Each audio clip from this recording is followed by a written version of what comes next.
All right. Well, welcome everybody. We are excited to be here today for our 1881 on the rocks.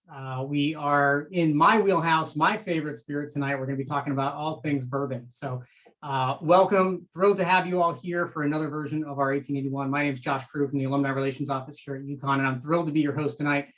We find ourselves talking all things bourbon. That's right, American whiskey, best known as bourbon. And as I have shared with those of you who have attended many of our On the Rocks events, this is my personal spirit of choice. So I'm thrilled to be here. We've got some great content coming your way. But before we get started, closed captioning is available. So if you do need that and you wish to utilize this service, please feel free to visit your Zoom toolbar and select the CC option and activate your subtitles. Today, I'm joined by my colleague, Liz Kruger, who will be moderating the chat, and she's actually dropping that into the chat right now, should you need those instructions. She will also be sampling all the same beverages that we're trying tonight, along with her, with our moderator and our host today. And should you need any technical challenges that along the way, she will do her best to try to help you navigate those. For those of you who have participated with us in the past, you know that these 1881 virtual events are designed to be fun, they're exciting, and we want you to be social. This is one of those great opportunities, even online, that we want to hear where you're logging in from, what your favorite spirit is, what your favorite bourbon is, where you are in the globe. We want to see that. So if you can, start dropping those in the chat now. We love seeing where people are logging in from. And we oftentimes see people from countries around the world, 6 o'clock here on the East Coast in the States. And we've even had people log in from India. So we know folks are all over the world joining in. So we want to see that tonight. For those next, this is a great place to really just talk all things and all questions. So we want to hear about your questions. So make sure you utilize that Q&A function in your toolbar there. I'll be moderating all those questions as they come in. Please don't drop those into the chat. We are afraid we're going to lose some of those questions. So make sure you drop those in the Q&A and we'll get to as many as we can tonight. All right, so now let's get started. Our guest tonight is no slouch when it comes to speaking about brown spirits. He has literally made his life and career in this industry, and I'm actually going to bring him on right now. We are joined by none other than Kyle Swartz, and Kyle is, well, let's put it this way. He is no novice. He is the editor of Beverage Dynamics and Stateways magazines, 2 nationally published trade titles in the beverage and alcohol retail industry. He's been recognized nationally for his alcohol journalism and has hosted numerous panels at the Kentucky Bourbon Festival. And in fact, Kyle, in one of our prep meetings, you even told me that there was an empty seat on a stage at one of these festivals, and you took it upon yourself just to say, you know what, I need to contribute here. He walked up there, jumped in the chair, and began contributing immediately. So that's the type of person we're dealing with tonight. We are thrilled. He's also an administrator of the Connecticut Bourbon and Whiskey Enthusiasts on Facebook. So if you happen to still be on Facebook, is one of the largest whiskey Facebook groups in New England. Definitely would recommend checking it out. It has quickly grown into multiple thousands of whiskey hunters and appreciators, even here in Connecticut, if not beyond. His specialties, as we have come to learn in our prep conversations, is whiskey and beer, although he enjoys sipping on anything tasty. But before alcohol, he actually covered politics and journalism, and he doesn't regret a day of his choices to switch. A proud graduate of UConn, where he was a member of the UCMB, and in fact, we actually marched together. We found out he was in the tuba section, I was in the drum line, kind of a few off from each other. We know many of the same people. Proud member of the Tau Beta Sigma organization, and he also received a Bachelor of Arts from UConn in English in 2008. It's my pleasure to welcome the incredible man. Kyle, thanks for joining us tonight. Anything I might have missed on your bio there? You got anything for us? I just want to say thank you so much for that wonderful intro. Thank you to everybody who's joining us today. We do appreciate you taking time out of your busy schedules to come enjoy some whiskey with us and hopefully learn a thing or two more about whiskey along the way. One thing more about myself, and you had suggested, Josh, that I bring this up after the intros. I did just have a child. My wife and I did just have our first child. So there is a 7-week-old downstairs, our daughter Josephine. So if you hear someone acting up, it is the witching hour, but hopefully she'll be good and stay pretty quiet during this. But yes, no, we just welcomed our first child in. We're very excited about that. Awesome. Well, congratulations as a fellow parent of a young one. Congrats and welcome to the world. That's definitely worth a toast there. So I think I can speak for all of UConn Nation when I say this.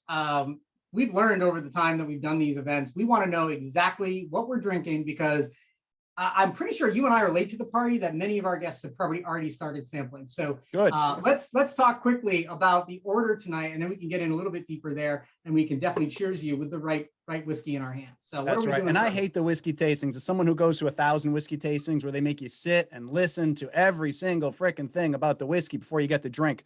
That's not what we're going to do tonight. We're going to give a quick, brief overview of what we're drinking. We're starting with Elijah Craig small batch. All Then we're right. going to move over to Penelope bourbon. After that, we're going to be drinking some Knob Creek. And then we're going to end with whatever high-rye bourbon of your choice. I happen to have little Four Roses. Why do we choose this order? It's because we're going in order from sweet to spicy. We're going to start with the sweetest whiskey, and we're going to move our way up to the spiciest whiskeys. And with that, I feel like we're ready to start drinking. Oh, I should also say we're kind of moving up in ABV. Elijah Craig small batch is 94. Penelope, I believe is it 80? I believe it's 80. I have to admit, I ended Yep, up getting yep. the barrel strength. I forgot I didn't 80%. have Yep, it's 80%, 40%, yeah. 80 proof. Yep. Knob Creek is 100, and Four Roses will be about 90 as well. But again, that's a high rye, so it's going to be spicy. I guess they're all comparable ABV when you come down to it. Yeah. So we're going to start without much ado. Any more talking? Elijah Craig small batch. And this is one of the classic small batch bourbons that's on the market. You can find this. Of all the four that you had to find, this was probably the easiest. This is a classic corn, high corn bourbon. And just give it a sniff right away. Give it a little twirl. This isn't wine. You don't want to swirl it for 5 minutes. You can give it 1 or 2 swirls. If you over swirl it, you're going to get a nose of ethanol alcohol. So a couple of swirls is good. Get your nose right up in the glass. What are you smelling there right off the bat? See, I get a lot of... Go ahead. Go ahead. I was going to say I get a lot of sweet notes. Again, this is a high corn mash bill. Mash bill means what grains are used in the recipe, and that's where you're going to get the flavors from. Elijah Craig's mash bill, on my notes here, excuse me, 78% corn, 12% malted barley, and 10% rye. 78%. Go ahead. The 78% corn is a very high amount of corn. Corn is sweet. All bourbon has to be at least 51% corn to be considered bourbon. So think about how much higher that is than 51%. So we're talking about a hefty dose of corn here. Yeah, you just answered my question I had there. Now, like in most tastings, should we be looking at anything? I mean, I always have a piece of white paper in front of me to kind of look at the color and everything else. Should we be doing something similar with that? Does that matter in bourbon? And I've always thought the color bourbon's a little overrated. Some people like to get into it. I mean, you know, a bourbon can look light and still taste dark, still taste oaky. You know, usually it's the darker the whiskey, the longer it's aged. The longer time it spends in a barrel, the more the barrel is going to impart those barrel aspects in it. So the darker the whiskey is going to be. You can look at it. I mean, again, this is Elijah Craig small batch, probably, I'm blanking on how old it is, but probably like 5 to 7 years. Somebody in chat might get it correct, but it's not going to be super old. That's about par for the course for a bourbon. And you can take a look at it. You're going to see it's, you know, more on the lighter amber kind of color. Yeah. Oh, somebody in the chat said that they decided to amp things up and went for the barrel proof. That's a good decision. Elijah Craig Barrel Proof is a delicious whiskey. I have a very large collection of Elijah Craig Barrel Proof myself. Enjoy. And so again, we'll get into some of that barrel proof concepts in a little bit. So hold tight. We'll talk a little bit more for those of you that are asking the question as to what is barrel proof and why does it matter and what's the difference. We'll get into that in a second. But go ahead. We can define bourbon as well, but let's have a couple drinks first. So you take a nose here. Well, you get vanilla. Cheers to you, that's for sure. Cheers. You get vanilla. You get butterscotch. You get a little bit of earthiness. Elijah Craig is known for its earthiness. No age statement, so at least 4 year. That's correct. Now, one thing that you and I talked about in some of our preps, you have a certain tasting routine that you like to go through. Can you walk us through what you recommend? Because obviously I took one sip, but I know that for you, that's not truly the entirety of what I should be doing.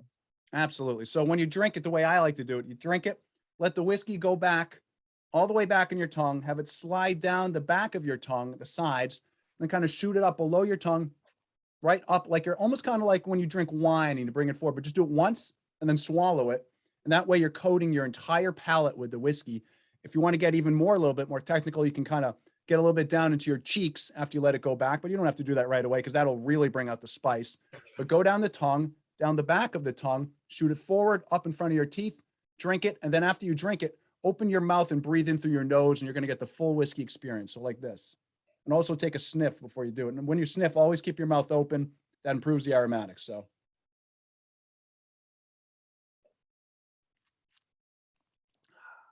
and you can really get the full experience of the whiskey there. And again, when you're drinking the small batch, what I'm getting, a lot of vanilla, a lot of butterscotch, that earthiness that Heaven Hill is known for. That's kind of the backbone for it.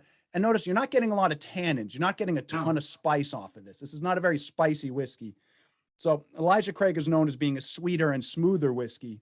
And that's why we started with it. It's a nice, easy drinking whiskey. If you like this, there's plenty of higher end versions of Elijah Craig you can enjoy. You can move up to the toasted barrel. You can move up to the Elijah Craig barrel proof. And there's some other really good ones. You can go to the store pick Elijah Craigs as well. So if this is something you like, there's plenty of ways you can move up the chain from there. I think this is an easy entry point whiskey as well. I mean, if you're starting to learn a little bit more, this one, for most people, like we talked about, sweetness is an easier thing for you to kind of relate to. So I think for many, this certainly is. To Larry, for your question, I think it's 100% an awesome question. Do we have UConn alumni Glencairns that we can talk to? So for those of you that are wondering what kind of glass Kyle and I are using, these are the typical whiskey tasting glasses that are out there. Because of the based on the shape, obviously the smell and the aromatics can be enhanced while you're consuming this. So it helps to bring all those true flavors forward. And Kyle, I know that being that an admin of the Connecticut Bourbon and Whiskey Enthusiasts, this is something that most whiskey and bourbon groups tend to go after with their brand on it. So not a bad idea. Please do come join us at Connecticut Bourbon and Whiskey Enthusiasts. And like Josh said, we do have branded Glencairns that you can buy. We just sold out of our latest run, but we will have future runs. Cool. Someone's amping it up with Old Forester 150th anniversary. That's an extraordinarily good, rare, and expensive bottle of whiskey. Cheers to you, boy. Is that a good bottle? So let me ask you this. You talked about the mash bill. You kind of hit this a little bit. The definition of bourbon is what, again? Where do you have to be? So we're going to go through the exact definition here as we pour ourselves some Penelope. And don't be afraid to start sniffing and tasting the Penelope and noticing the differences between the Elijah Craig, which are many. As you guys enjoy Penelope, and before I explain it a little bit further, let me tell you exactly what bourbon is. Bourbon must be made in America. You know, it doesn't mean that it can only be made in Kentucky, however. You know, the meccas of bourbon are Kentucky, Tennessee, and Indiana, but there's good bourbon made in every single state in America. So please don't think that bourbon only has to come from those three states, and definitely does not only have to come from Kentucky. The mash bill grain recipe must be at least 51% corn. That is the predominant feature of bourbon. That is why our American whiskey, bourbon, is so sweet versus Scotch, which is made predominantly, if not entirely, out of malted grains, malted rye, malted barley, Scotch made out of malted barley, which is going to be more smoky, toasty, nutty kind of flavors. Americans like to drink sweet. They do the same thing with wine. They do the same thing with beer, and they do the same thing with whiskey. They like to drink sweeter stuff, and that's why the bourbon has become the go-to whiskey in America. Bourbon must age in new charred oak containers, those barrels you see in the rick houses. This helps add more of the trademark vanilla and caramel flavors, as the vanillins from the wood, when it interacts with the whiskey resting inside, enters into the whiskey and adds more vanilla and caramel flavors. Bourbon must be distilled to no more than 160 proof and enter the barrel at no more than 125 proof. And bourbon must be bottled at least 80 proof. And those are what it means to be bourbon. All right. So we talked a little bit about this, and I'm seeing some questions out there. Really, before I answer Larry's question about the Penelope, or we get to that question, what would you recommend if somebody couldn't find the Elijah Craig? What would be a comparable opportunity there? Because that kind of gets to Larry's next question when we talk about Penelope. But what would you recommend as a comparable Elijah Craig if somebody found their way into this and said, you know what, if they tried it tonight, they liked it, they want to try a few more like it? Number one, where would that be? And for those that couldn't find it and are curious when they go out to the store next time, what would you recommend? I have a very hard time believing someone could not find Elijah Craig small batch. That is one of the easiest to find whiskeys. If you can't find Elijah Craig small batch, you're not looking in liquor stores. But there's plenty of other sweeter style whiskeys out there. They're getting a little few and far between because the spicier high-rye versions of bourbon that we're going to discuss later are becoming a bit more predominant. But another classic easy drinking bourbon is Basil Hayden's. That's going to be on the lighter side if you want something that's not as spicy. Basil Hayden, somebody said Hudson is high corn as well. Yes, Hudson is high corn. They use some different corns, though. I will say they use some of the heirloom corns rather than the traditional corns that's in bourbon. So Hudson's going to taste very different. Blanton's is very smooth if you can find it. It's not going to be super spicy, but I was told I could keep my Blanton's rant to no more than 35 minutes. I'll try to do it in 35 seconds. I think It everybody's is- after Blanton's these days, and I think you're right. Yeah, I mean, especially for those that have never had it. I mean, the hype surrounding Blanton's is out there, but obviously It comes you in a have- fun bottle. It's been overhyped. You know, John Wick drinks it in the movies. It's a Well, I very good mean- whiskey if you can find it for $50, but when you start getting price gouged on it, that's where I start saying no. Woodford, yes, somebody said Woodford is another good smooth drinking whiskey. Absolutely. Oh, Larceny is Steve. not high corn. Larceny is a wheater. So I just saw that come up. I mean, it's still a bourbon, but no, Well, that's a you wheater. can always be Keith and going for the Weller 107, which I think is even harder to find than the Blanton's right now. So Another good luck. wheater. We'll get into that in a little bit. So Yeah. let's shift gears. Let's go to Penelope. Penelope. Talk to us about what we're dealing with here. So Penelope, you know, Elijah Craig comes from Heaven Hill, which is one of the largest and oldest distilleries on the planet. Heaven Hill is the size of UConn. If you ever go to that campus, maybe larger than UConn. It's an enormous facility. Penelope is a small craft brand out of New Jersey that launched, I believe, in 2019. Another big difference between Penelope and Heaven Hill. Penelope is not making their juice. Penelope is buying their juice. Penelope is buying their juice from a place called MGP in Indiana, which is one of the largest sourcing houses and the predominant sourcing house in America. And there's nothing wrong with that. These places exist. They make whiskey. They sell it to people. And some people buy MGP and other sourced whiskey, and they just slap it in a bottle and they say, here you go. That's not what Penelope does. What Penelope does is Penelope buys their whiskeys. They start blending them. They'll finish them very creatively. So these are people who are buying the base whiskey, and then doing very creative things with them, like a 4-grain mash bill. This is more uncommon right now. You usually see whiskeys with a 3-grain mash bill. The 4-grain mash bill, and Penelope's mash bill exactly is, I have it written down here, 75% corn, 15% wheat, 7% rye, 3% malted barley. So again, notice here that Elijah Craig had no wheat. It was still kind of sweet. This one has 15% wheat, so it's going to taste very different here. And so why don't we go ahead, take a nose of this, and cheers again to everybody following along. Cheers. And right off the Definitely has bat, a different profile. Definitely a very different profile. And what I'm getting is a lot more complexity.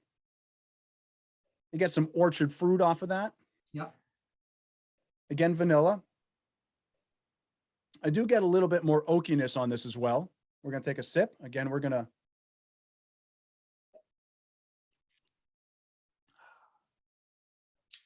Oh, that's nice. Again, a lot of orchard fruit, a lot of brown spice coming forward here from the rye. The wheat Very is making smooth. the smoothness. You notice that there is spice in this, but it's not super spicy. That's because the wheat is helping smooth everything over. Penelope is on the younger side. This is probably going to be 2 to 3 years old versus probably 5 to 6 for Elijah Craig. So you might get a little bit of like graininess in there. But, you know, whiskey, one of the things with whiskey right now is it doesn't have to be super old to be good. You can find these good barrels at 2, 3, 4 years old, and they taste great. There's nothing wrong with drinking good 2, 3-year-old whiskey. Is there a requirement in age that we should be kind of experiencing, or is there, you know, I mean, I believe it's 2 years for bourbon. I'm blanking on it now. Jake is saying that Penelope's aged at least 36 months, so that's good to know as well. Now, you and I talked a little bit about this, and you kind of touched on this blending concept. What goes on with the blending? I mean, obviously, when you think about just the sheer number of bottles that some of these, you know, providers and distillers are putting out. Like, take Elijah Craig small batch for a second. Depending on the mash, not the mash, but the mass production that's occurring, we're talking hundreds of barrels, right? That are being thousands and thousands of barrels. Yeah. So how does that work? And you told me an interesting tidbit about who the master blenders tend to be. So can you talk a little bit about that while we're here?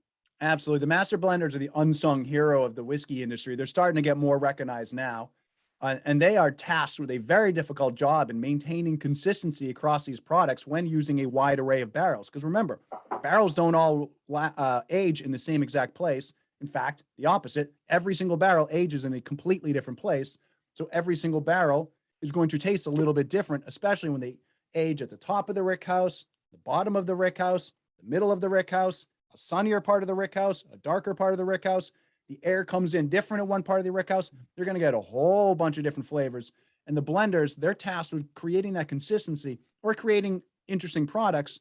And as Josh said, the blenders predominantly are women in the industry. This is a place where, I mean, there's a lot of women who've made a very great mark in whiskey, but they definitely make a mark in the blending position. You see a lot of tremendous women, for instance, Maker's Mark, female blender, tremendous blender there. Old Forester, female blender. Dickel has a female master blender, master distiller, and GM. I'm going to be blanking on some others, but there's just tremendous amount of wonderful female blenders in the industry right now. And anyone in the industry who's honest will tell you that women have a better palate than men. It's just true.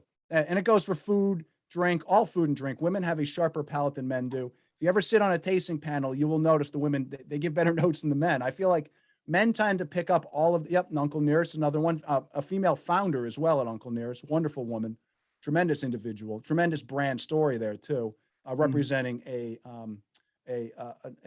gentleman of color who helped, I believe, teach Jack Daniels how to distill. So it's glad that he's getting his recognition now as well. Absolutely. Yeah, that's been a great story. Whiskey in general is starting to diversify better. It's about time. I'm glad to see more diversity and inclusion coming into the industry. It's certainly an industry that could benefit from it. Sure. Again, women drink whiskey the same way men drink whiskey. It's ludicrous to me that it's even a question.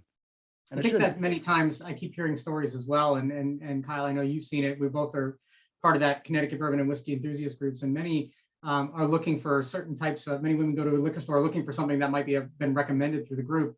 And they go in and unfortunately there's still the stereotype of the person at the liquor store saying, oh, well, that's too strong for you or something to that effect. It's obscene to hear that when these are the people that are literally creating this, that women are actually the ones that are behind the actual master blend that's happening. And it's absurd.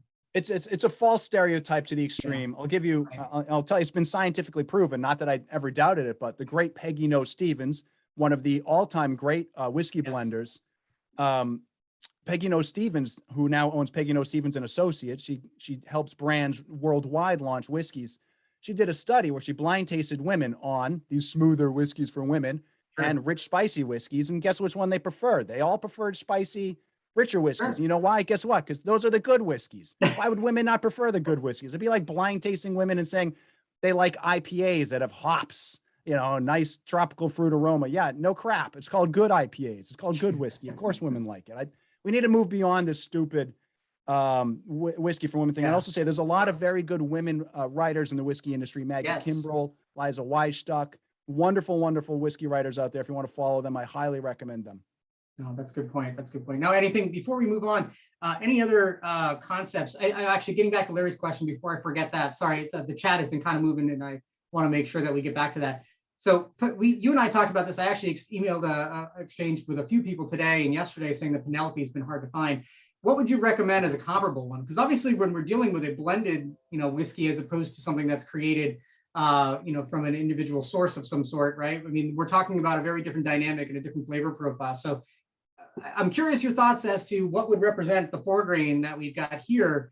The standard Penelope. That's a tough one because again, this is a craft brand doing something very unique. The Penelope is a good example of a brand. Somebody mentioned Ragged Branch. I've been out there in the middle of Virginia. That's a beautiful distillery. Penelope. Sure. It's harder to find these kind of products right now because they're small batch and they're in demand. Ask your retailer, go in and say you want something that's 4 grain and that it's craft, and hopefully, if they know what they're talking about, they'll point you in the right direction. There's a lot of other newer distilleries that are doing these kind of products. Sure. Penelope is tough to find because it's trendy. There's a lot of very good retailers in Connecticut who have done single barrel Penelope picks, like Beverage King in Norwalk. I highly recommend everybody pay Harsha a visit in Beverage King in Norwalk. Tell him Kyle sent you. He'll take good care of you anyways, but definitely if you say Kyle, he'll take good care of you. And he's done a lot of great Penelope picks. Taylor over at Worldwide in Southington is another store that does great Penelope picks. Go to the retailers who are doing the single barrels with Penelope. You'll always have them. We'll get into the single barrels in a little bit, but you kind of talked about this a little bit, and this kind of alluded to with what we were talking about with some people having a hard time finding it. Can you talk a little bit about, and folks, feel free to enjoy the ones we've talked about at this point. Obviously, drink to your heart's content and you feel comfortable. Or skip ahead. I'm going to start pouring Knob Creek. There you go. What I was going to ask you is one of the biggest challenges that are out there, especially when it comes to the spirits industry here. We're talking about supply chain, right? It being an issue across the country with everything we're dealing with right now as a result of where we are. What kind of impact has that had on the bourbon industry specifically? Because obviously that does play a role here. Yeah, whiskey got crushed by supply chain woes, just like everybody else. It's tough to find glass right now, so they can't even get enough glass for bottles. And just like everywhere else, it's tough to find enough truck drivers. The alcohol industry has a giant shortage of truck drivers right now, like every other industry. And so it's harder to find the rarer products. And they're in such, this came at the exact moment that the demand skyrocketed. Of course, Sure. demand skyrocketed because we're all sitting at home during COVID and researching whiskey and drinking whiskey. And we all became whiskey experts overnight. Oh, yeah. So we all want the good stuff. We all know what the good stuff is now.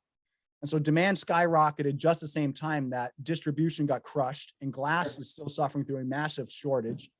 You know, a lot of the distilleries have reacted to this. Buffalo Trace, obviously the trendiest distillery on the planet, has reacted by doubling the size of their production. That's tremendous, except we won't see any of that for 5 or 6 years. Right. So it's not like this stuff's going to be fixed overnight. Woodford Reserve has doubled the size of their production. Great. That's not going to affect us for 7, 8 years. So this isn't going to get solved overnight. Some of it will, as I think distro problems and the glass shortage starts to ease a little bit towards the latter half of this year, but certainly, and I've written extensively about this, nobody thinks this is going to get solved until at least the end of the year. Yeah. Really quick, folks, I see a lot of questions, and unfortunately they're getting kind of like thrown through the chat here. A bunch of questions have come through, and I think we've missed a few of them. If you can drop those into the Q&A, I have that open and we can get to those as they come through. But this way, as you can see, bourbon is a topic that everybody here seems to enjoy talking about in some way or form, and has their recommendations. So as you can see, those are kind of rolling through. So drop those in. One of the quick things that I did catch, and I saw a couple others, and I apologize, I'm not scrolling all the way back for them right now, but was about the Jim Beam fire that happened a number of years ago. I think that all of us those of us that like the brown spirits, our heart fell and like going, oh my gosh, what happened? How did that impact from what you know in terms of their production and They put them back a little bit, but Beam is such a large organization and such a well-run organization that they can recover from and have recovered from something like that. It really has not affected them. Maybe it was harder to find some of the rarer stuff for a little bit, but believe me, they did just fine. Beam is one of the best run companies in America. They recovered just fine. And speaking of Jim Beam, we're moving on to a Beam product next. There we go. Perfect segue. Jim Beam product launched in, was it the 90s? I forget when Jim Beam. I think it was the 90s we had determined, yeah. 1992, it launched as a higher end version of Jim Beam. They wanted to premiumize their Jim Beam product. Knob Creek is the exact same mash bill as Jim Beam. This is 77% corn, 13% rye, 10% malted barley. You're going to notice it's not that much different than Elijah Craig's small batch, but boy, is it going to taste different. So just getting back to this. We're going to take a nose here. This is one of my favorites and staple in my house. I think to your point, I used to have Buffalo Trace, right? But you could get it for $25 a bottle and supply and demand. And now it's like, good luck. If you find it for $40, good luck. I mean, that's kind of exactly. Good luck finding it. This is an awesome staple to have in your house. Plus, it provides a little bit more kick for your dollar. So I think exactly, and that's what I was about to say. Knob Creek, where Elijah Craig is sweet, Knob Creek is robust, oaky. I always say, and sometimes some of my friends get mad at me for using this, but I say, to me, it tastes like barbecue chips. I get those Lay's barbecue chips on the nose and on the flavor, or just barbecued meats. Having drank this for a number of years as my go-to, right? I never would have made that equating that type of comparability that you're talking about. But that I can't get that out of my head now.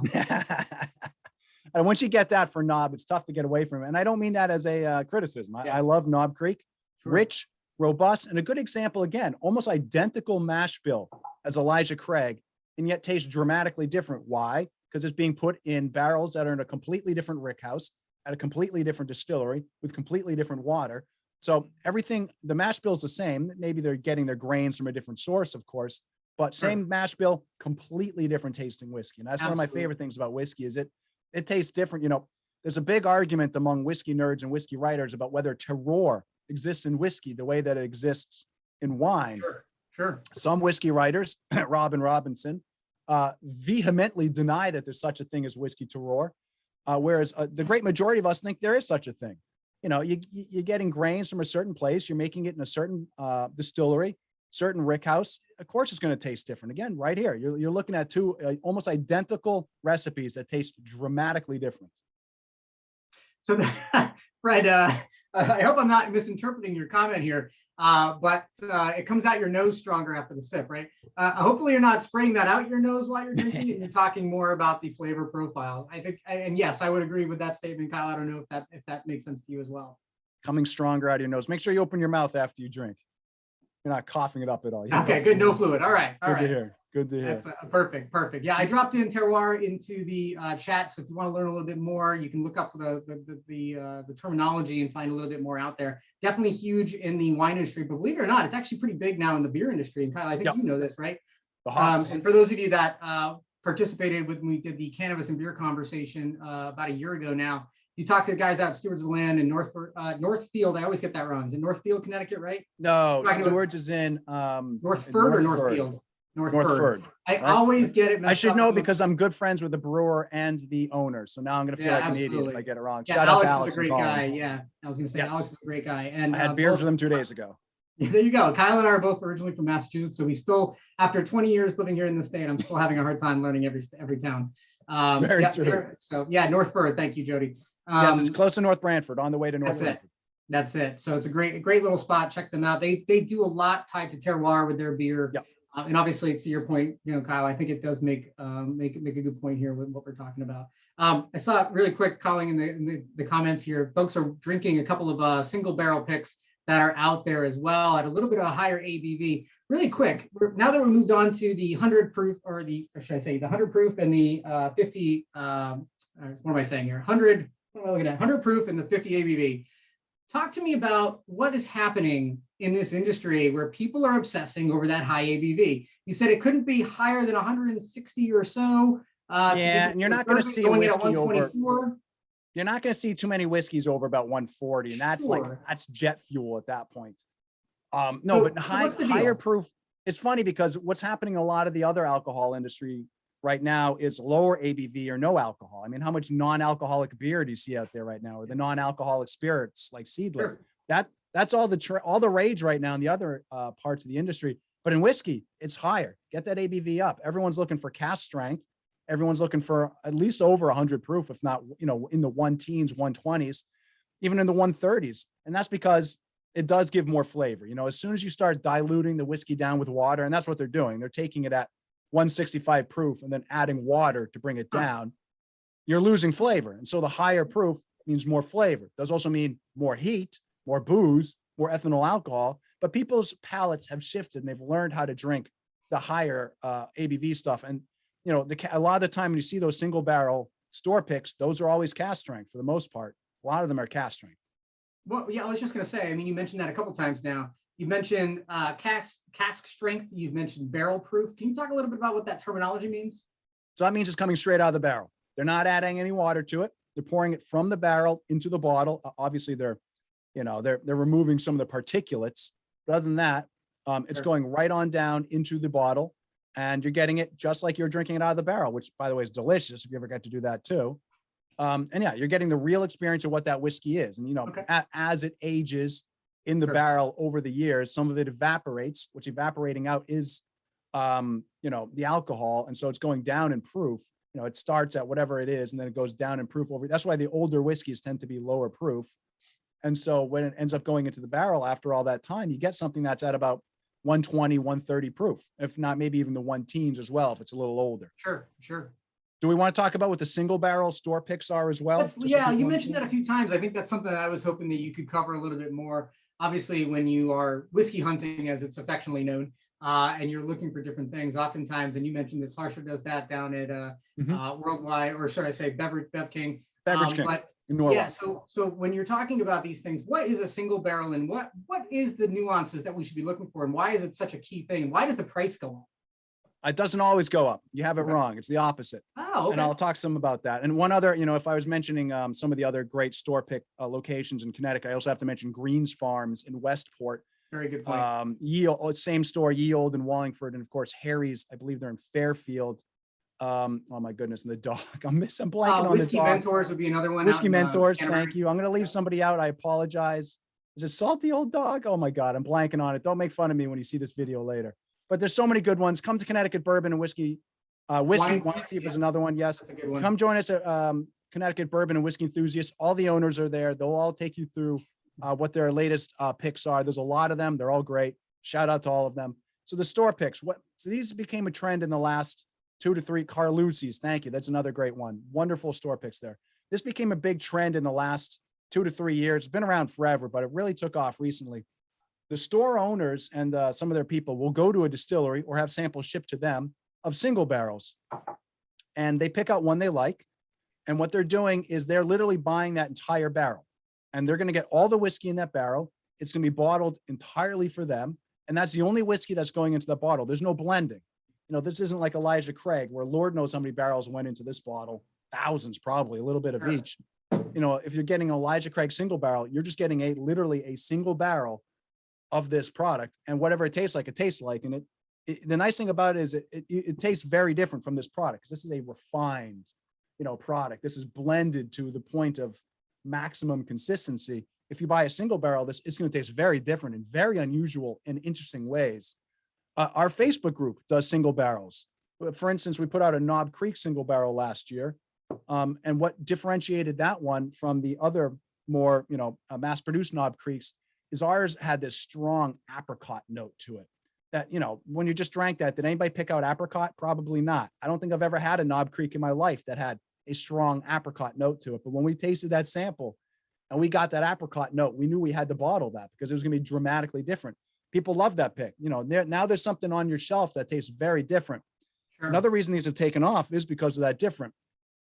Is because in a day and age where everybody wants all of the same trendy bottles, the Buffalo Trace, the summer, whatever dram, I can never remember. I get so fed up with the trendy bottles. Yeah, you know, all the trendy stuff. Yeah. If you can't find it, you know how you can find something unique for your shelf? You go buy a single barrel, because then that's one of one. You know, those single barrels are never repeated. Our Knob Creek that has that apricot note, you will never taste that again after you buy it. That's one of one. We'll never find that barrel again because it doesn't exist. Right. So you're getting something that's unique, and they tend not to be too expensive. It doesn't take the retailers, where in a day and age where a lot of other products are being price gouged is kind of an impolite way to put it, but certainly the prices are being run up. I mean, we've all seen what Blanton's goes for now. It went from going for $50 to $60 to $80 to $100. In a day and age where that's happening, a lot of these single barrels are being sold at very reasonable prices. Right. You know, Greens Farms just put out an Ezra Brooks single barrel cast strength, 120 proof, 5 years old, $55.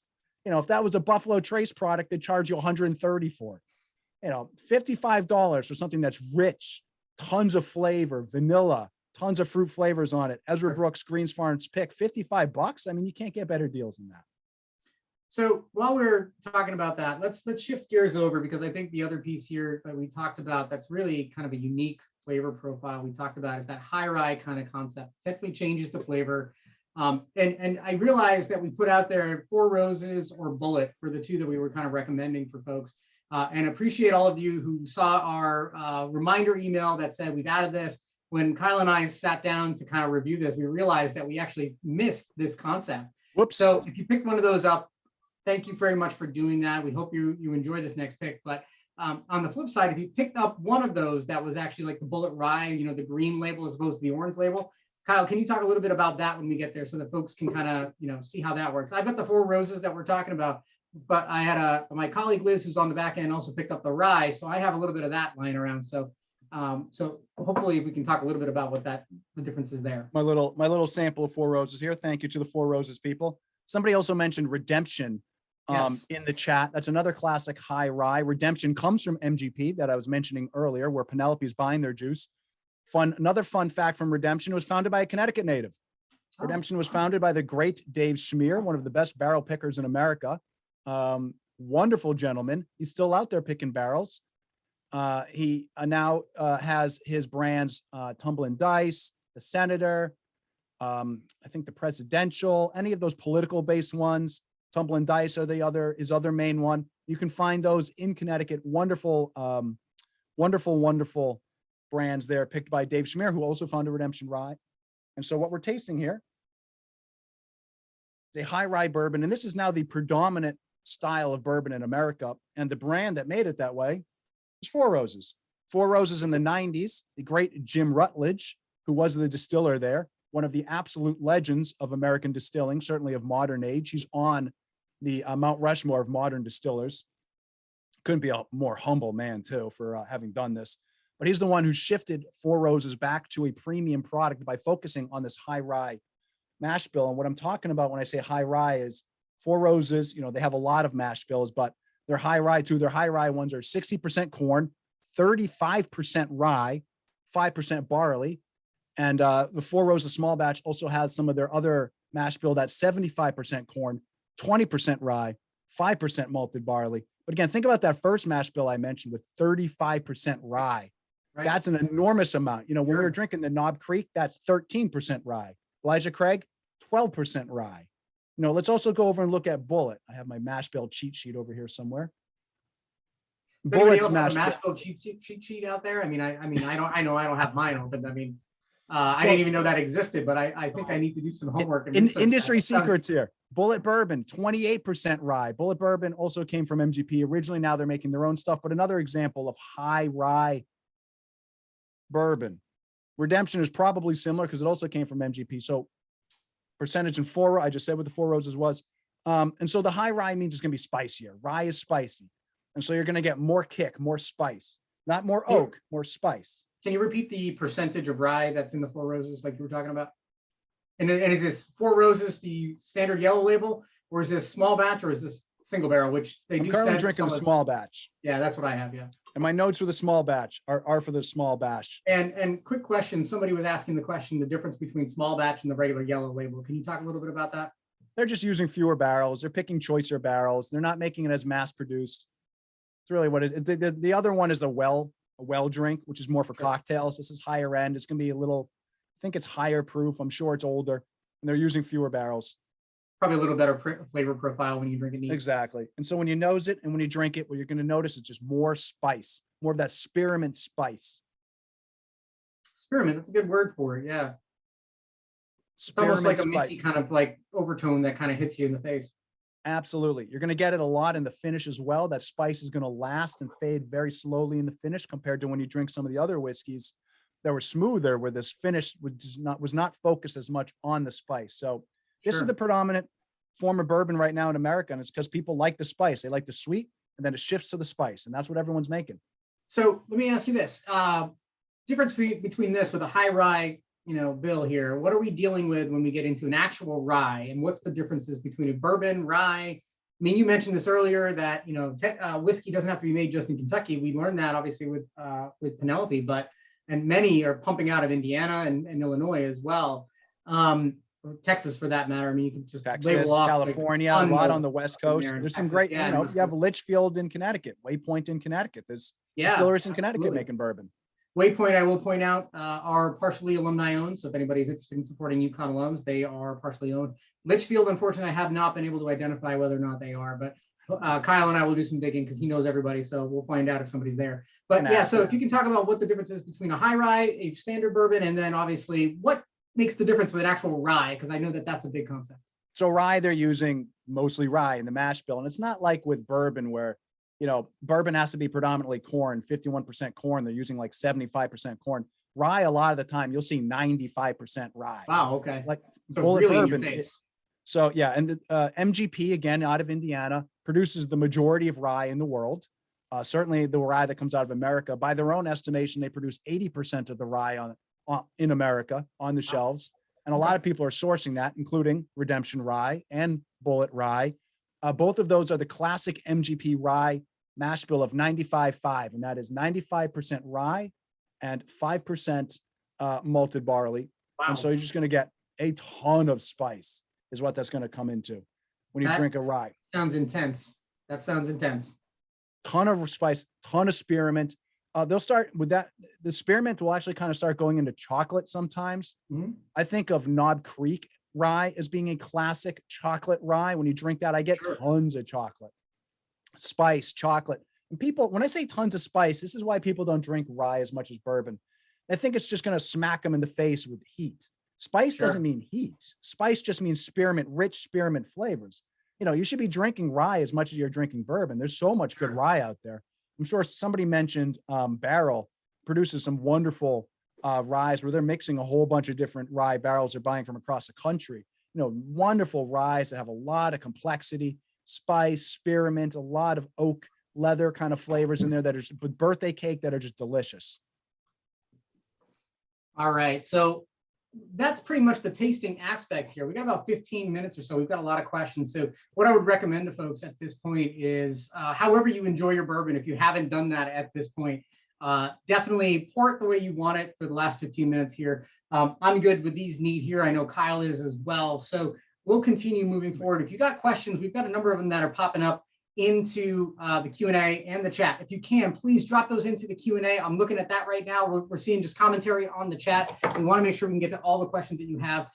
Kyle, when we kind of continue on with this conversation as we move forward, one of the things I think that, really pops in my head is, what do you prefer? What is your favorite? I mean, being the aficionado that you are, what is it that when you're saying, and I know you have to be somewhat careful with what you say because you've got a lot of friends in the industry, but if you're coming home on a Wednesday night, it's been a hard day at work, you're just like, you know what? I just need something that I'm going to enjoy. What is it that you're pulling off the shelf? And by the way, I will point out that Kyle has a bourbon room that he's not doing this from, because usually in the middle of winter, it's ice cold. And even today at 60 degrees here on the East Coast, it is frozen. So Kyle, what do you have for us?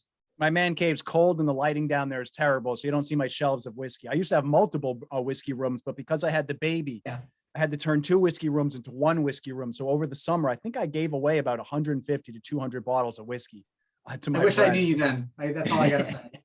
And you said I had to be careful with my answer. The truth is I don't, because what my answer is, I like everything. It just depends what you're in the mood for. There's so much good whiskey out there.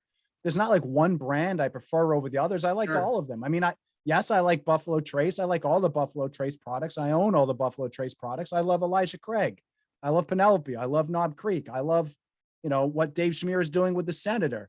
I love Four Roses. I mean, there's so many good whiskeys out there. I'm one of those people that when I drink whiskey, I tend to drink a little bit of everything. I don't just pour like I don't fill my glass up to here. I tend to do a little pour, I'll finish it, and then I'll move on. I like to move on. I sample a lot of things.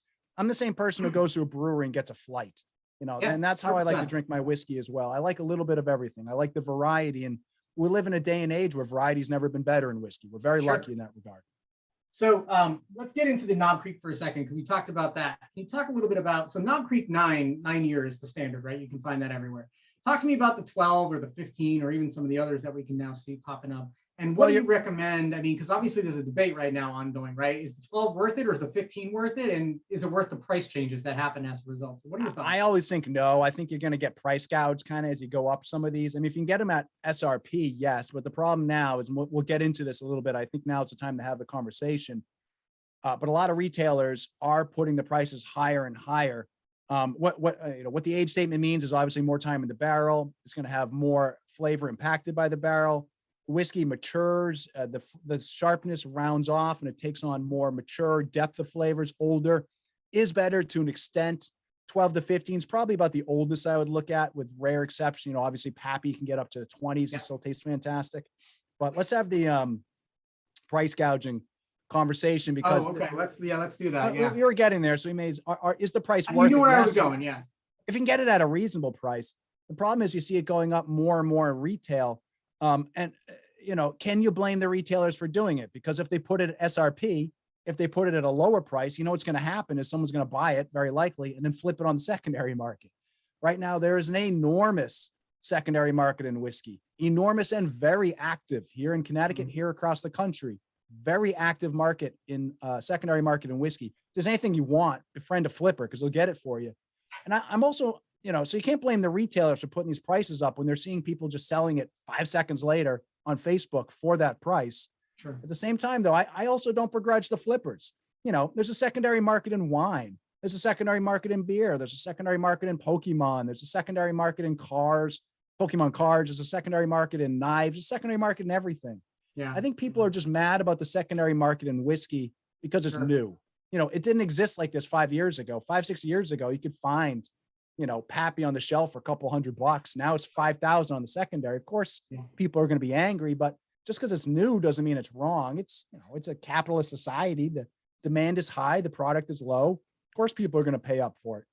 So you talked about this. You kind of hit on this a little bit, right? So you mentioned the term Pappy, and for those out there, the Van Winkle family is the proprietors of the Buffalo Trace brand. Is that correct? No, other way around. Buffalo Trace owns Pappy. Owns Pappy. Yeah, you're right. Thank you. I mixed that up. So Pappy Van Winkle is one of those what we call a unicorn. Can you talk a little bit about a unicorn? Because obviously the Van Winkle brand seems to be the epitome of that, right? I mean, It is the epitome of Van it. Winkle. You have, you know, the what is it? The B. I can never get this one off the top of my The head. B-Tax, the Buffalo The Trace B, Antique thank you. Collections, not Van Yeah. Winkle products. Though I Right. will say the Well, I Weller was is talking about essentially the same product. which one was I thinking? It's the other one of the Van Winkles with the B lot, I think, right? It'll come to me. Go ahead. Yeah. So again, these are very, very good whiskeys. I mean, are they worth paying the price? No. Are you going to be able to get them without paying the price? No. If you see them at a reasonable price, should you buy them? Of course. They're delicious stuff. I've had them all. They're great. George Stagg. Yeah, that's another one. I think I think the new, for anyone who's whiskey hunting, I think the new batch just dropped today. Go check your stores. But yeah, no, you can't really find these products now on the shelf. And if you see them, they're just going to be exorbitantly priced because everybody wants them. They're delicious. There is a way to get these though.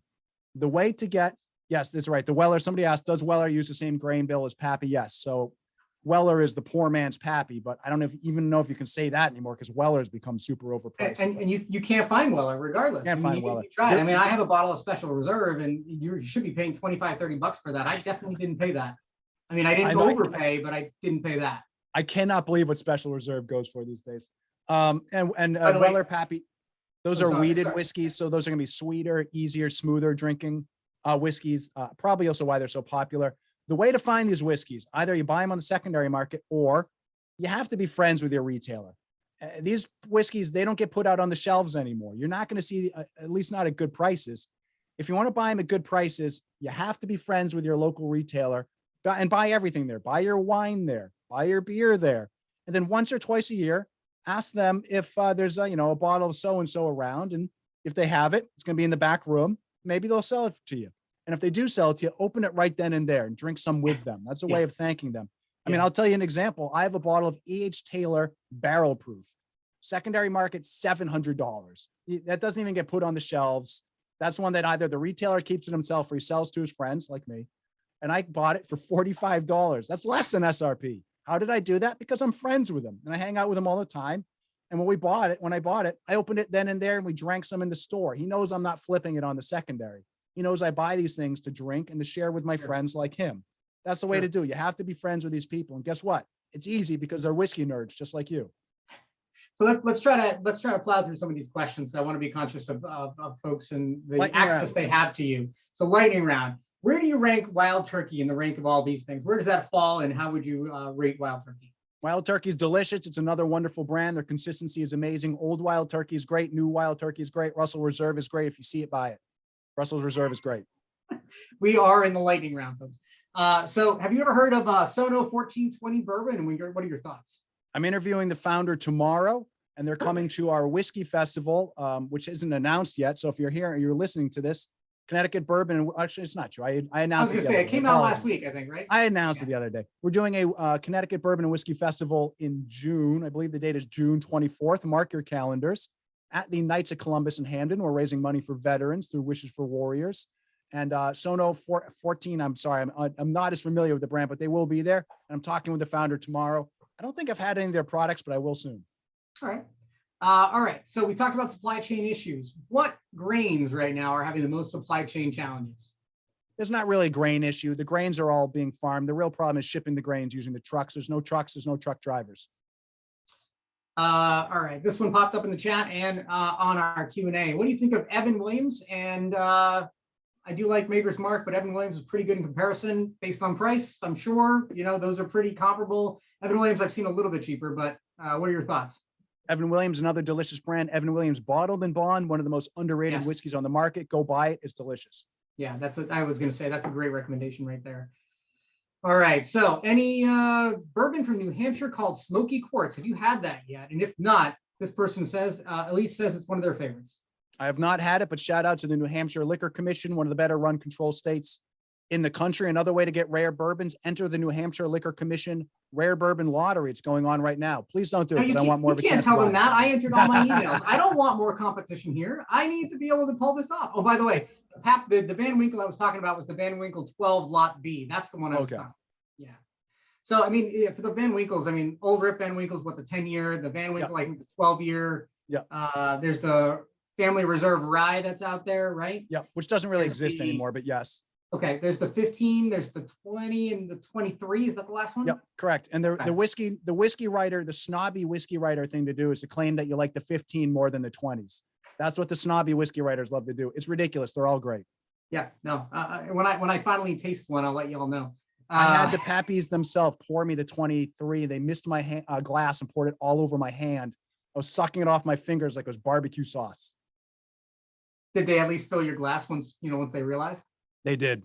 Okay, good. All right. just checking here. I mean, that's and I think Kyle, you and I chatted about this a few weeks ago or about a month ago. There was a delivery to a Connecticut liquor store for one of their little giveaways that one of the stores was doing, and the delivery driver dropped the entire case of Pappy in the parking lot and it shattered everywhere. I mean, that's just like, I don't know if that guy has a job anymore, unfortunately. But Angels cry when that happens. Can I answer one question I saw? Yeah, go for it. Asked what my favorite American single malt was, and I was actually drinking it yesterday. So I really like Virginia Distillery, obviously out of Virginia. They're making their own juice, delicious stuff. And I think they're a good example of a new distillery that's doing everything the right way. Founded by a family that instead of sourcing or putting stuff out too early, they let it sit for the proper amount of time. I mean, it helps that they were independently wealthy elsewhere, but they let it sit for the right amount of time. And their American single malt's delicious, just great stuff. They just sent me a bottle of their Cuvée cask. Phenomenal. All their stuff is great. Courage and Conviction. Yes. Delicious. All right. So we've got a few more minutes here. If you want to stick around for a few minutes, folks, we'll try to get through these as fast as we can. So Costco has a brand. It's called Kirkland. What are your thoughts? Great. Kirkland is sourced from the best distilleries on the planet. Jim Beam, 1792, Barton, 1792. Kirkland's delicious. The smart people buy Kirkland and drink good whiskey that way. I was going to say, you mentioned 1792. I mean, that's a great Maryland brand right there. Not Maryland. You're confusing it with a different one. Barton 1792 is out of Kentucky. Thank you. Barton's owned by Buffalo Trace. Wonderful stuff. Their cast strength is so good. Yep. Sazerac Rye. What makes it so unique? It's Sazerac. Sazerac is Buffalo Trace. They're synonymous. Sazerac owns Buffalo Trace. They own a lot of things. Sazerac is a parent company. All Buffalo Trace products have a certain texture to them. That's what I think makes them so popular. They are the best textured whiskeys on the planet. You'll see what I mean. If you drink a Buffalo Trace product and you drink it next to something else, you'll notice there's a mouthfeel aspect to them that's just different from anywhere else. Yeah. I don't really know how they accomplish it. It must be the water there in Frankfurt. That's all I can think of. Delicious stuff. All Buffalo Trace is delicious. It's too bad it costs so much. Wow. And like we said, I mean, it used to be available at like $25 at your local liquor store, and now it's just in high demand. So, you know, what used to be your staple. One of the questions that did come in as well is, what do you consider an everyday bourbon, and what would you recommend if somebody were to go to a store? I mean, obviously, given the challenges that we have with some of these, some folks had, what would you say? Elijah Craig small batch, Four Roses small batch, Evan Williams bottled and bond small batch. I like all of the Michters on the lower ends. I think are great. Fair. I mean, there's so many good stuff you can buy any day and drink. You don't have to go nuts trying to buy the expensive bottles. There's so many good drinkers out there. All right. Next question in the lightning round. How do you prefer to arrange a bourbon flight? Is there a specific way? I mean, obviously we did it sweet to spicy. Is that the kind of concept you would recommend? Sweet to spicy or low proof to high proof? Also a good point. Low proof to high proof. Now, I'm an old fashioned fan. I know, many people are. I know that Manhattans are another concept that's out there. What do you recommend as your go-to for a good old fashioned, and then on the flip side for a Manhattan? I'm not a Manhattan guy. I don't drink a lot of them. I drink a lot of old fashions. I love Woodford Reserve in my old fashioned because, 100%. As I said earlier, speaking of an everyday drinker, it's the about as well balanced a whiskey as you'll ever taste. It's specifically designed that way with balance in mind. And so it's like a canvas upon which you can build a great cocktail. Oh, yeah. It's hard to make a bad old fashioned using Woodford Reserve. It just lends itself so well to cocktails. No, I think I agree. So we'll take a pass on the Manhattan side. My uncle, who is no longer with us at this point, he was a go-to for his Manhattans. He always put Jack in his Manhattans, and that's the only way I can make them now. I will say my old editor, David Andrews, shout out to the Record Journal in Meriden. He was a big Manhattan guy, and he swore by Maker's Mark for his Manhattans. That's a good point too. That being said, where are we next? All right, so similarities between cognac and bourbon. Is it only this person, or can you see some of that? No, absolutely, because you get the barrel aging going on there, so you're going to get the same kind of vanillins, oaky kind of flavors to it. Obviously, cognac much sweeter, coming from grapes. Sure. But there's definitely some similarities there. Cognac's very underrated, kind of like with rum. I feel like it's just underrated. Good products are much cheaper in that category. So if you like good cognac, enjoy it. You talked about Woodford Reserve, and that's what I would go to 100%. I also throw out Old Granddad doesn't make a bad old fashioned. It's an underrated bourbon, right? I mean, for Yes, 15 bucks a 100%. bottle, I mean, you really can't go wrong with that one. You mentioned Woodford. What are your feelings on the double oak? I know that there's a story behind this. The double oak was one of those one-offs that they thought they were going to do one time, and then all of a sudden it's like, it's the thing. It's been a go-to for me recently, and I never thought it would be. What are your thoughts? They caught lightning in a bottle, that product. No, they did not intend for it to become as big as it did. I mean, obviously they're very happy it became as big as it did, but they made it as a one-off, and it just exploded in popularity, and it's its own brand now. They spun it off completely. It's a completely different department within that company runs double oaked. They can't make enough of it. It may even be their top seller. I can't remember. And for I talked like with the master distiller. $49.99 MSRP, I mean, that's not horrible when you look at for something that's definitely a little bit different. Rich, robust whiskey, again, coming from Woodford Reserve, which is more known for its balance and smoothness. So definitely a little off the beaten path for Woodford Reserve. Delicious whiskey. Chris Morris, who is the master distiller there and did, again, much like Jim Rutledge at Four Roses, has his fingerprints all over the modern whiskey era. When he made it, he had no idea it was going to be like that. But, to his credit, he recognized what it was. Sure. He put, doubled down on it, and it speaks for itself. Absolutely. Next question. Thoughts on Logadoola? Obviously, for me, it's like sucking on a campfire. I'm a bourbon guy. I'm not a Scotch guy. So the heartier, the woodier concept, I'm not as much of a fan of. But I know what I like. But you like everything. So I like everything. I like all Scotches. I like the smoky Scotches. I like the lowlands where they're honeyed and more heathery. But no, I like the smoky. I like Lagavulin. I like Khalil Isla. I like Lefroy. I like Ardbeg. I like all of the smoky Scotches. They're all delicious. And again, I like the ones that aren't smoky. I like the ones that are more balanced, like Highland Park and Callan. I actually really like Auchentoshan. They put out a lot of good stuff. Auchentoshan, for those of you that have to jump, thank you so much. We're got a few more questions here. We'll try to go through in the lightning round. So thank you for those of you that have joined us. We'll stay tuned. We'll get some more 1881 What's Untapped and On the Rock events coming up shortly. But getting back to these last questions that are here, how can I get a bottle of Smoky Quartz to Kyle tasting evaluate? Elise, we can talk about that one. All right, we can email make that me. work. Thank you, Elise. Elise, I send me accept an email. samples. We'll make that work. What are your favorite drink recipes using bourbon? We talked about old fashioned and Manhattan. Is there something else out there that we should know about? I'm not a huge cocktail guy. I drink old fashions, and that's about it. I drink whiskey neat. All right. Let's see. Does barley or other grains add certain qualities? Absolutely. Barley is going to add more of that smoky, kind of earthy quality, nuttiness to it as well. Again, that's the big difference between Scotch and bourbon. And that's why Scotch tastes the way it does, because barley is more earthy, nutty kind of flavors, whereas corn is more sweet. Sure. So last question I have in here right now, and the last one we'll take for the night.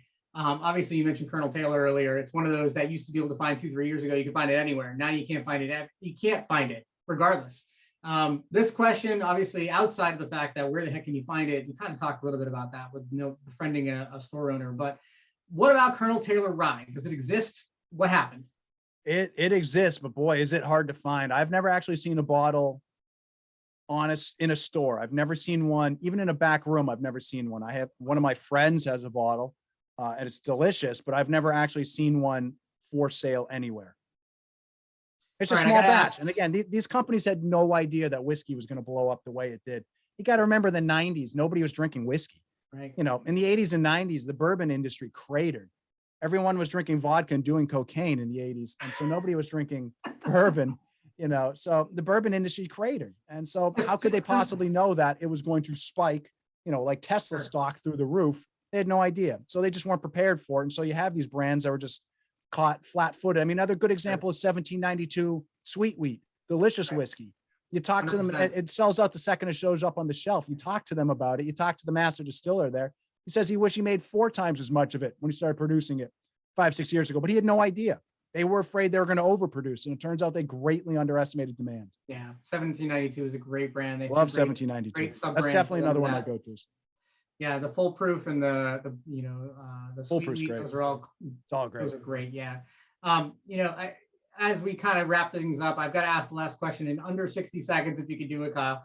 what is light whiskey and why should we know about it? I know you just Light- published an article about this. I You did can write talk a for whiskey, hours. an article about it recently. One brand that does a good job about it is Penelope.